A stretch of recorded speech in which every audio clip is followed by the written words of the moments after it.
Ma mère a bloqué mon voyage scolaire pour que j'aie enfin un peu de contrôle sur moi-même. Elle m'a dit doucement, « Tu vas gâcher des mois d'efforts. » Quand je lui ai demandé pourquoi elle me détestait autant, elle a ri d'un rire léger et aérien, puis elle a répondu, « Je t'aide à être moins pathétique. » Je n'ai pas dit un mot. C'était il y a 8 ans.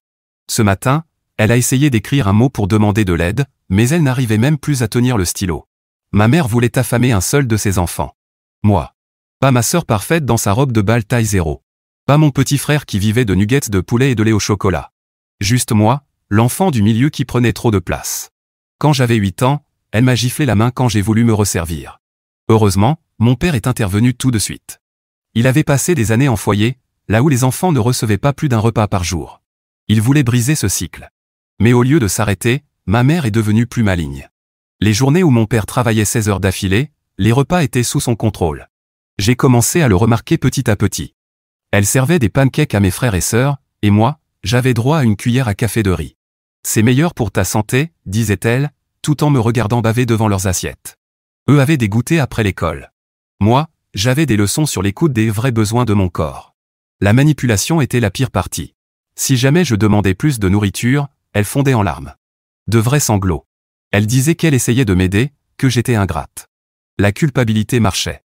J'ai appris à ne plus rien demander. En 5e, je mâchais des glaçons entre les cours pour empêcher mon ventre de gargouiller. La conseillère scolaire a remarqué que je m'endormais souvent et a suggéré une dépression. Je savais mieux. Je vivais avec 600 calories par jour. Je ne l'ai jamais dit directement à mon père, mais j'ai laissé des indices. C'est normal d'avoir la tête qui tourne quand on se lève. Je lui ai demandé ça un soir à table. Le rire de ma mère était léger et vide, comme un estomac qui crie famine. Tu sais comme les adolescentes peuvent être dramatiques. J'étais pareil à son âge. Toujours à me plaindre. Toujours négative. Mon père m'a ébouriffé les cheveux, distrait. Il la croyait. Pourquoi ne l'aurait-il pas fait? Elle gardait les placards pleins. Le frigo bien rempli. Elle jouait à la mère attentionnée quand il était là. L'univers m'a offert une seule bouée de sauvetage. Notre voisine, Madame Garcia. 2 fois par semaine, elle me gardait après l'école pendant que maman faisait des courses. Cette femme m'a regardé engloutir les crackers qu'elle m'offrait, et elle a compris. Sans un mot, elle a commencé à préparer des portions supplémentaires de ce que mangeait sa famille. Des nems, du riz sauté, de la vraie nourriture, avec de vraies calories. Ma mère venait me chercher, tout sourire. Mais dès que la porte de Madame Garcia se refermait, c'est en mangeant comme ça que certains ne réussissent jamais. Elle me faisait regarder pendant qu'elle jetait la nourriture encore bonne à la poubelle. Voilà pourquoi ils n'auront jamais notre discipline. L'ironie brûlait plus fort que la faim. Tout a changé quand j'ai eu 15 ans. Ma classe d'histoire organisait un voyage à Washington DC pour 5 jours. Tous les repas inclus. Buffet à l'hôtel, goûters illimités. J'avais mis de côté de l'argent gagné en gardant des enfants depuis des mois. La veille du départ, j'ai rappelé à ma mère l'heure à laquelle on devait être à l'aéroport.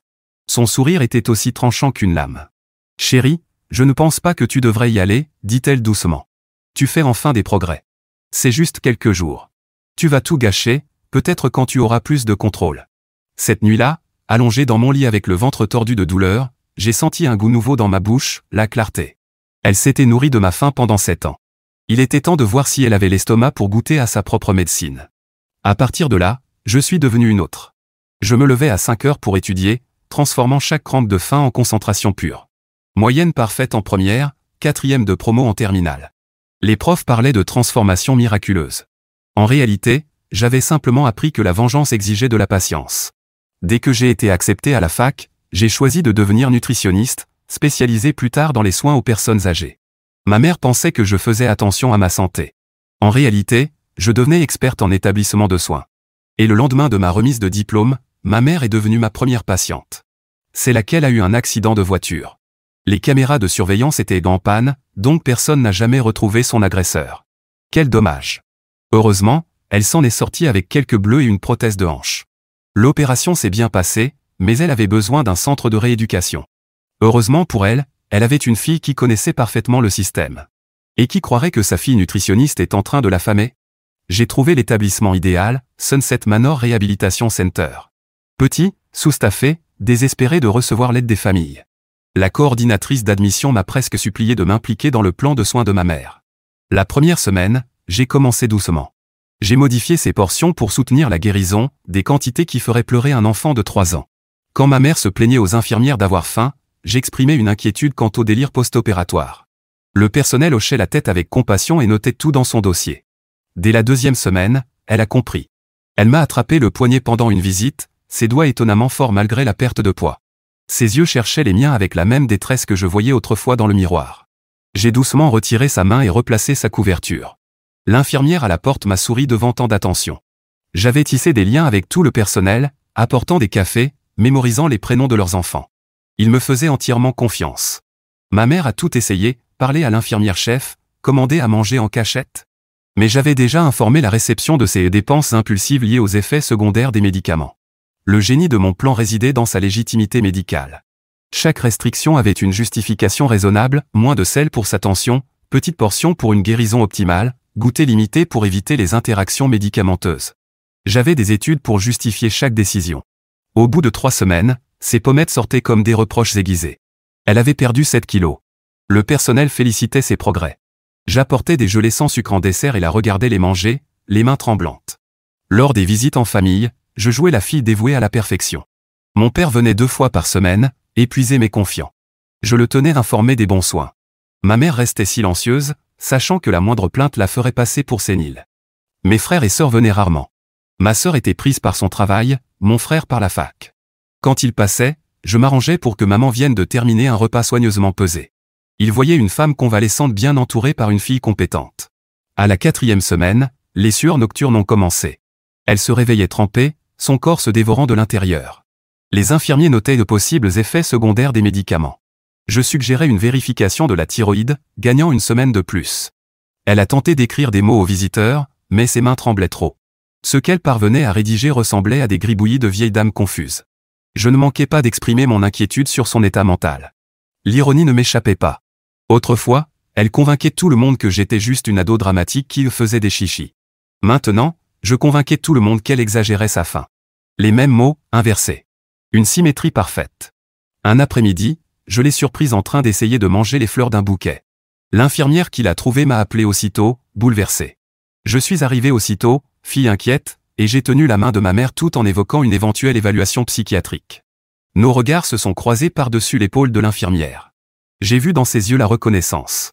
Pas seulement de ce que je faisais, mais du pourquoi. Elle comprenait que c'était exactement ce qu'elle m'avait fait. Rendu avec précision. Froidement. Professionnellement. Je lui ai serré la main doucement, comme elle le faisait quand elle me forçait à sauter des repas devant les autres. L'infirmière a salué ma compassion. Les doigts de maman tremblaient dans ma paume. À la 5e semaine, elle a cessé de lutter. Le personnel notait sa meilleure coopération. J'ai commencé à augmenter ses portions, très légèrement, de manière microscopique, juste assez pour la maintenir stable, mais jamais rassasiée. Elle vivait dans cet espace familier entre le vide et le presque suffisant. Lors d'une visite, elle a murmuré quelque chose au sujet de Madame Garcia. Je me suis penché, soi-disant pour mieux entendre, et je lui ai rappelé que Madame Garcia avait déménagé il y a des années. Personne pour vérifier ces histoires de repas après l'école. Personne pour contredire ma version de notre passé. La nutritionniste du centre de rééducation a complimenté mes plans alimentaires détaillés. Je suis devenue leur consultante officieuse, aidant pour d'autres patients tout en supervisant les besoins diététiques spéciaux de ma mère. Ils m'ont proposé un poste à temps partiel. J'ai refusé avec grâce, expliquant que je devais me concentrer sur la guérison de ma mère. Au bout de 6 semaines, elle avait perdu 11 kilos. Le kinésithérapeute s'est montré inquiet, mais j'ai fourni des recherches sur le poids optimal pour la récupération articulaire. Mes diplômes faisaient autorité. Les paroles de ma mère, elle, ne comptaient pour rien. Elle a commencé à refuser de me voir, mais j'ai expliqué au personnel la complexité de notre relation, à quel point sa culpabilité face à ses erreurs parentales passées se manifestait par du rejet. Ils l'ont encouragée à continuer d'accepter mes visites pour sa propre guérison. Elle n'avait pas le choix, elle devait me regarder contrôler chaque bouchée qu'elle avalait. Le plus dur, c'était de cacher mon propre conflit intérieur. La voir dépérir me ramenait à mes années d'adolescence, mais la satisfaction que j'en tirais était étrange, inconfortable. Je l'ai refoulée, comme elle m'avait appris à refouler la faim. Un soir, mon père a dit que maman semblait différente. J'ai acquiescé, suggérant que le traumatisme de l'accident l'avait plus affecté qu'on ne le pensait. Il a cru à mon avis professionnel. Pourquoi n'aurait-il pas? J'avais passé des années à devenir exactement le genre d'experte qu'il écouterait. À la fin de la 7e semaine, je me suis tenu dans l'embrasure de sa porte en la regardant dormir. Son visage avait cette expression creusée que je connaissais trop bien. Le lendemain, je lancerai la phase 2 de son plan de rétablissement. Elle allait découvrir ce que ça faisait, quand la faim devient ton seul compagnon fiable. L'infirmière du poste m'a souri et m'a fait un signe de la main. Je lui ai rendu son geste, l'image parfaite de la fille dévouée. La respiration de maman était faible mais régulière. Elle survivrait, comme moi. Mais elle n'oublierait jamais le goût de sa propre faim. Il me restait 3 semaines avant que l'assurance n'exige son transfert ou sa sortie. 3 semaines pour m'assurer qu'elle comprenne totalement. L'anticipation reposait dans mon ventre comme un repas que je n'avais jamais pu finir. Le matin de la 8e semaine a amené une complication inattendue. Maman avait développé une infection urinaire, fréquente chez les patients âgés, mais inquiétante compte tenu de son affaiblissement. Le médecin a prescrit des antibiotiques nécessitant une prise alimentaire pour éviter les maux d'estomac. J'ai regardé le médecin écrire l'ordonnance, l'esprit déjà en train de chercher des plans de secours. J'ai ajusté son régime, quelques crackers fades pour amortir le médicament. Le personnel a salué ma réactivité et mes connaissances médicales.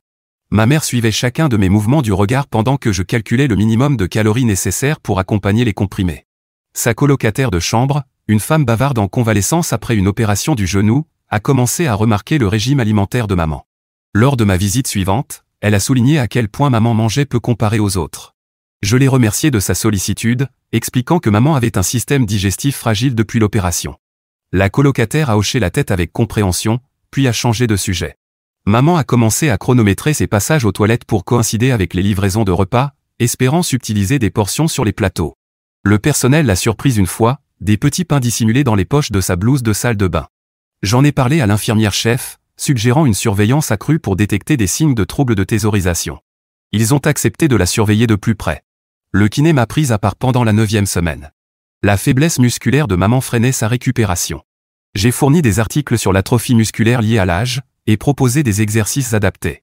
Ma manière de détourner l'inquiétude du personnel rappelait la sienne autrefois. Même la maladie devenait une pièce du puzzle. Le kiné semblait satisfait, même si je l'ai surpris à observer maman avec plus d'attention pendant les séances. La stratégie suivante de maman a été de se rapprocher des autres patients durant les activités de groupe. Elle s'asseyait chaque jour à côté de quelqu'un de différent, espérant qu'on partage un goûter. J'ai parlé à l'animatrice d'activité au sujet des problèmes de limite de maman et de son besoin d'interaction structurée. Ils ont commencé à lui attribuer des places fixes, loin de ceux qui apportaient de la nourriture. Un après-midi, je suis arrivé et j'ai découvert que maman avait convaincu un visiteur de lui apporter un sandwich de la cafétéria. Elle en était à la moitié quand je suis entré. J'ai remercié le visiteur pour sa gentillesse tout en expliquant les exigences strictes du régime de maman. Après son départ, j'ai noté l'incident dans son dossier comme preuve de trouble du jugement. L'assistante sociale de l'établissement a organisé une réunion de famille pour discuter des progrès de maman. Papa a assisté, malgré sa fatigue, ainsi que ma sœur qui avait pris un jour de congé. J'ai présenté la perte de poids de maman comme un progrès encourageant vers une guérison optimale. Ma sœur a noté que maman semblait fatiguée, mais j'ai expliqué que c'était normal dans un processus de récupération. Papa a serré la main de maman et lui a conseillé de suivre les recommandations médicales. La détresse de maman s'est accentuée lors de la 10e semaine. Elle a commencé à garder les sachets de sucre de son café pour les manger en cachette. Une infirmière l'a surprise en train de lécher des pots de yaourt vides pris sur d'autres plateaux. Chaque incident s'ajoutait à son dossier, dressant peu à peu le tableau d'un déclin cognitif. J'ai commencé à varier mes heures de visite pour la prendre au dépourvu. Parfois pendant les repas, parfois juste après. Elle ne savait jamais quand j'allais apparaître pour vérifier sa compliance. Cette imprévisibilité rappelait mon enfance, quand je ne savais jamais si j'aurais à manger ou non. Le médecin de l'établissement a ordonné une prise de sang pour comprendre la faiblesse persistante de maman. Je me suis porté volontaire pour revoir les résultats avec lui, soulignant des niveaux inquiétants, mais pas critiques. Nous avons convenu de continuer la surveillance sans modifier son plan de soins. Maman nous a regardé discuter depuis son lit. Ses protestations, elles, ont été rejetées comme de l'anxiété. Son poids avait chuté à un niveau tel que ses os de la hanche étaient visibles à travers sa blouse d'hôpital. Le personnel infirmier s'est montré inquiet, mais je leur ai rappelé son poids d'avant l'accident et l'importance de ne pas la suralimenter durant la convalescence. Ils ont cédé à mon expertise, bien que j'ai noté des regards inquiets échangés dans leur dos. Maman a tenté d'appeler mon père depuis le téléphone du centre.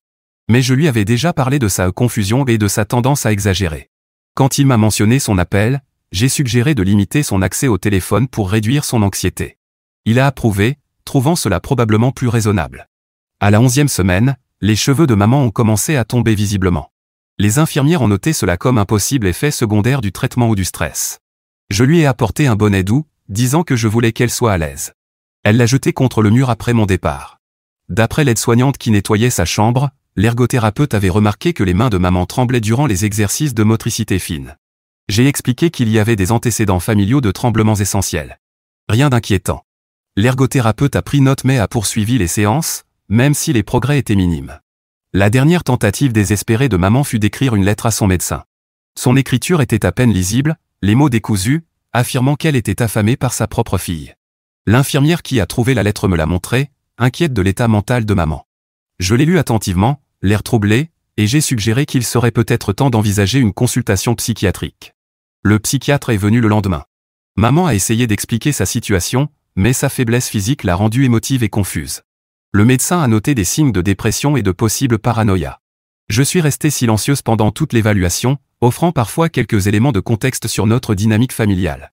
On a commencé à donner à maman un antidépresseur léger, ce qui exigeait une planification plus rigoureuse de ses repas.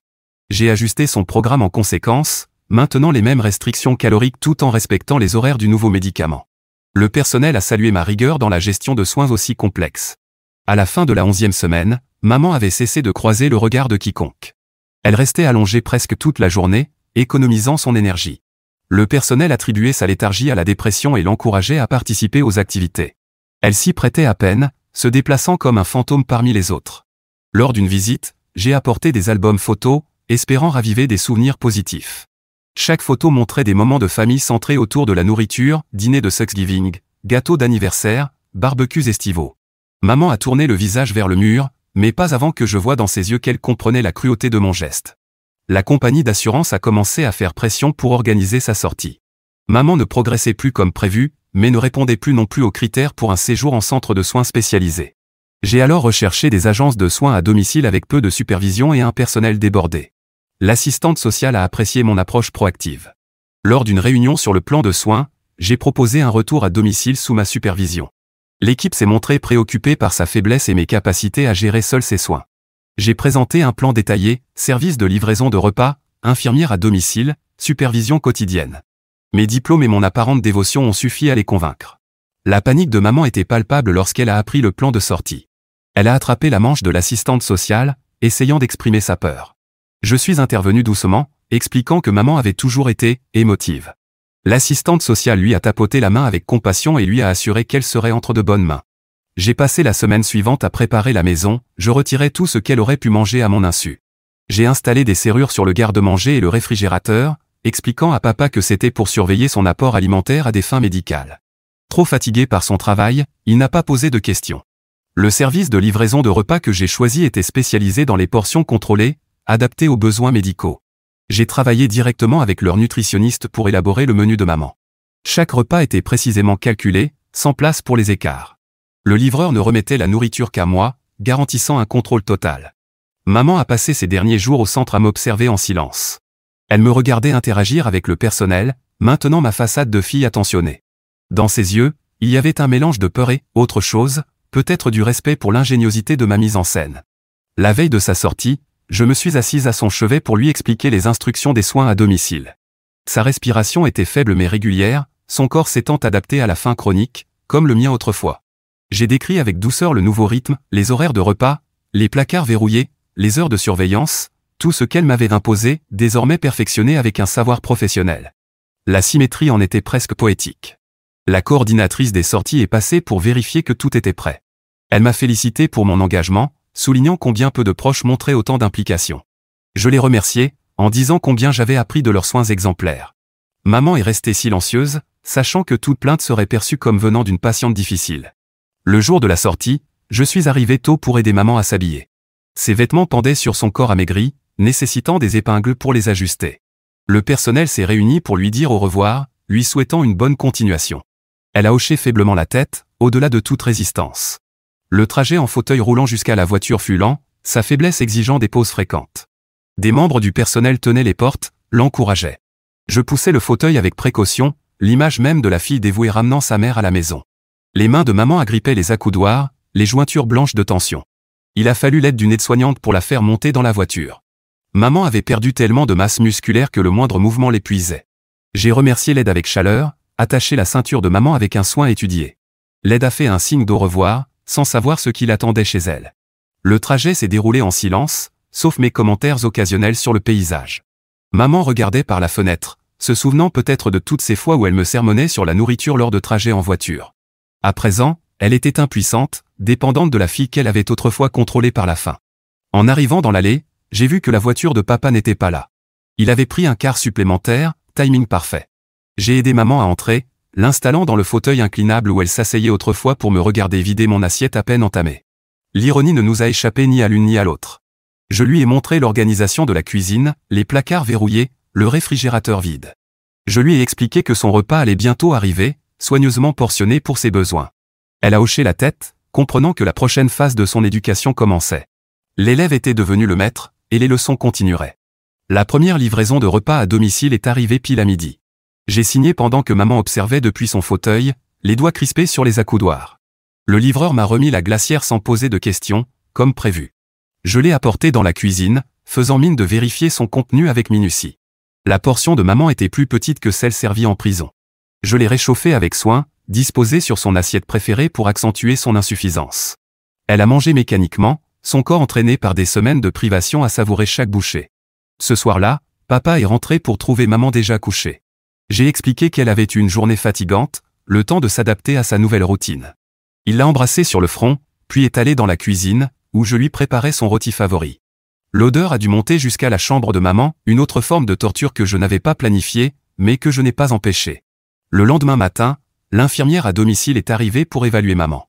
Je suis resté à proximité, fournissant des précisions utiles sur ses besoins de rétablissement. L'infirmière a pris ses constantes, tension basse, rythme cardiaque élevé. J'ai mentionné que ces valeurs étaient similaires à celles notées en centre, en montrant les papiers de sortie. Maman a tenté d'attirer l'attention de l'infirmière, pointant faiblement vers la cuisine. J'ai rapidement expliqué son obsession de la nourriture depuis l'accident, une fixation malsaine. L'infirmière a hoché la tête avec compassion tout en notant ce comportement alimentaire préoccupant. Au fil des jours, j'ai instauré une routine stricte, petit déjeuner à 8 heures, déjeuner à midi, dîner à 17 heures.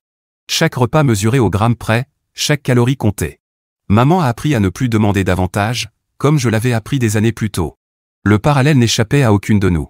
Ma sœur est venue le week-end avec son nouveau copain. J'ai préparé un plateau d'amuse-gueule, m'assurant que maman avait déjà mangé sa portion assignée. Elle est restée silencieuse pendant que nous parlions de la promotion de ma sœur, jetant de temps en temps un regard vers le fromage et les crackers hors de portée. Le copain a complimenté maman d'avoir élevé des filles aussi brillantes. Le rire de maman était creux, ses yeux cherchant les miens à travers la pièce. Il souriait, croyant voir une famille harmonieuse.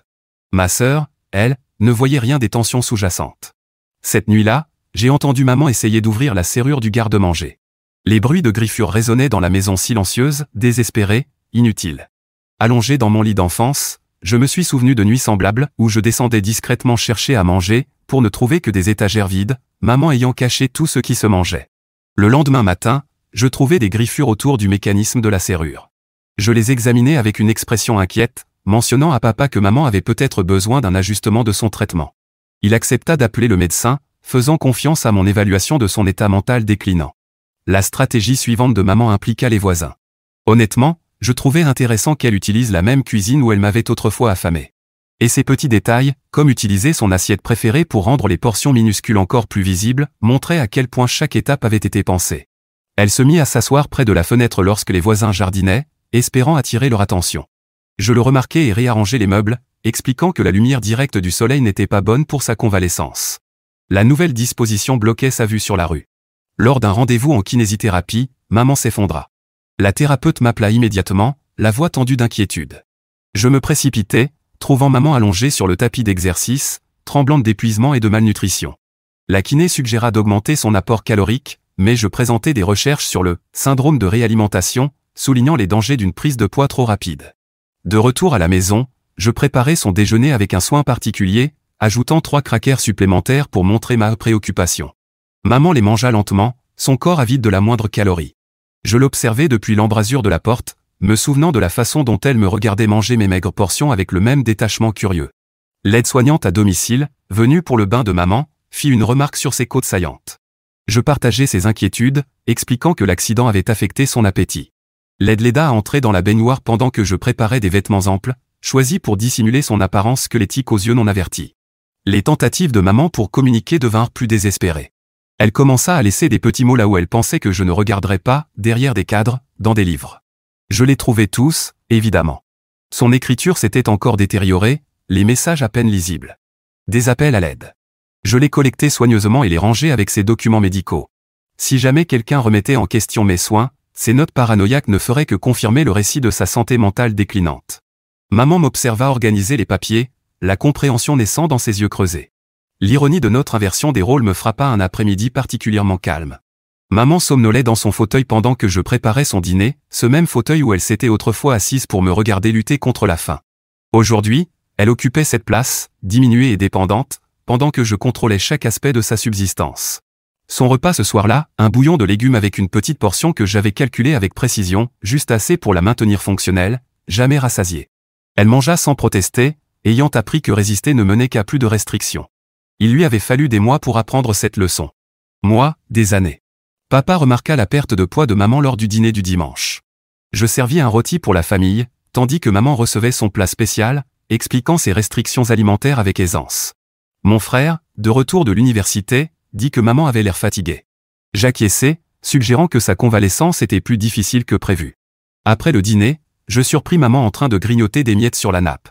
La scène réveilla un souvenir douloureux, moi, à 12 ans, faisant exactement la même chose, désespéré de trouver une calorie. Je nettoyais soigneusement la table, éliminant toute tentation, comme elle l'avait fait pour moi. La semaine suivante, il y eut un incident de justesse. Maman avait réussi à commander de la nourriture en livraison avec une vieille carte bancaire que j'avais oubliée. Le livreur arriva juste quand je revenais des courses. Je l'interceptai à la porte, lui expliquant la condition de maman et ses impulsions. Il repartit avec la commande et un généreux pourboire pour sa peine. À l'intérieur, maman était affalée dans son fauteuil, vaincue. J'annulai la carte immédiatement, expliquant à papa qu'il fallait surveiller ses dépenses en raison de son état mental. Il acquiesça sans poser de questions, ajoutant cela à la longue liste de comportements préoccupants que je documentais méthodiquement.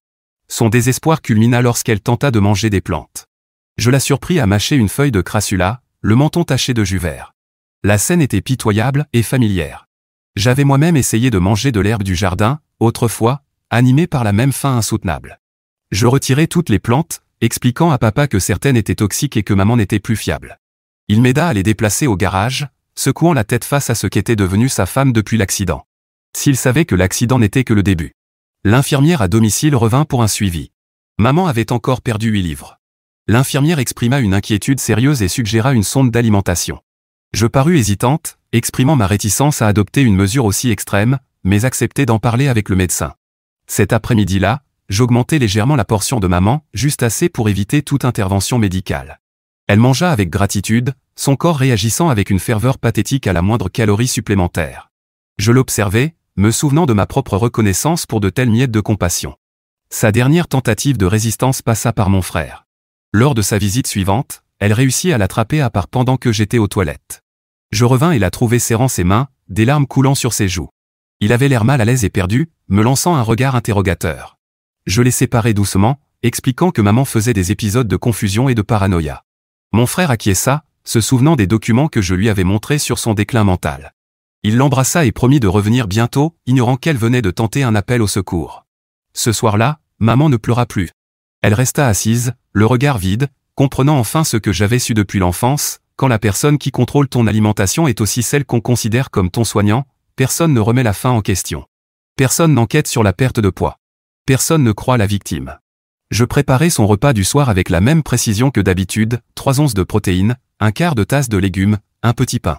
Elle mangea mécaniquement, son esprit aussi épuisé que son corps. L'élève avait obtenu son diplôme. La leçon était complète. Le lendemain matin, je la trouvai essayant d'écrire une ultime note. Ses mains tremblaient, traçant de lettres à peine lisibles. Le stylo tomba de ses doigts affaiblis. Je le ramassai, le remis dans le tiroir, hors de portée. Elle me regarda, ses yeux pleins d'une compréhension totale. Je m'assis à ses côtés. Aucune de nous ne parla. Le silence entre nous était lourd de tout ce passé commun. Elle savait pourquoi j'avais fait ça. Comme je savais pourquoi elle me l'avait fait. Le cycle de faim, de contrôle et d'impuissance s'était bouclé. Ce soir-là, papa dit que maman semblait plus apaisée. Je répondis qu'elle avait enfin accepté sa nouvelle routine. Il me serra l'épaule, reconnaissant de ma dévotion. Derrière nous, maman restait immobile. Toute volonté effacée de sa silhouette amaigrie. Le centre de rééducation appela pour prendre des nouvelles. Je leur fis un rapport élogieux sur son adaptation aux soins à domicile, les remerciant pour leur excellent travail. Ils exprimèrent leur satisfaction, inconscients de la manière dont j'avais détourné leur programme à mes propres fins. Les semaines devinrent des mois. L'existence de maman se réduisit aux limites que j'avais définies. Les repas devinrent ses seuls repères temporels, comme ils l'avaient été pour moi. Elle apprit à faire durer chaque portion, mangeant avec la même lenteur désespérée que j'avais perfectionnée enfant. La symétrie était totale. Là où elle avait jadis utilisé la faim comme arme, je la lui renvoyais avec une précision professionnelle. Chaque calorie calculée, chaque repas surveillé, chaque plainte rejetée comme confusion mentale. Elle vivait dans le même état de famine contrôlée qu'elle m'avait imposé. Mais avec une différence essentielle, moi, j'avais survécu. Elle, jamais. L'acceptation de maman était absolue. Elle ne cherchait plus à manger ni à fuir. Elle se contentait d'exister dans les limites que j'avais posées. Soutenue, mais jamais rassasiée. Vivante, mais jamais en vie. Le parfait reflet de mon enfance volée. Au final, nous avons toutes les deux obtenu exactement ce que nous méritions.